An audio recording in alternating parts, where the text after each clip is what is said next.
Numerology is an ancient divinatory art that draws cosmic meaning, purpose, and guidance from numbers and number combinations.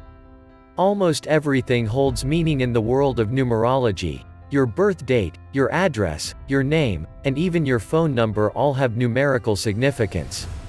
Numerology is closely linked to astrology, tarot, and the Hebrew Kabbalah, and it's one of the most powerful ways to uncover deeper meaning about yourself and the world around you.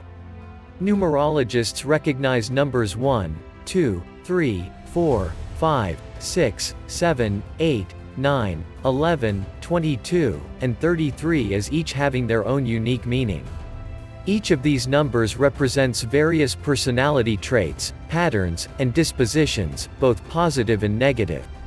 For example, the number 1 signifies the go-getter who may, at times, be overly domineering.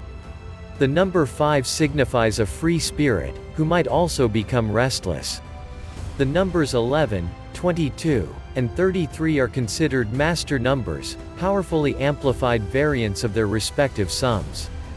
In other words, 11 corresponds to the same traits as the number 2, which is artistic, though self-conscious.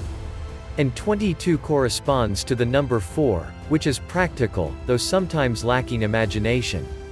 For more information about numerology, click the link in the description. If you find this information valuable, please like and subscribe.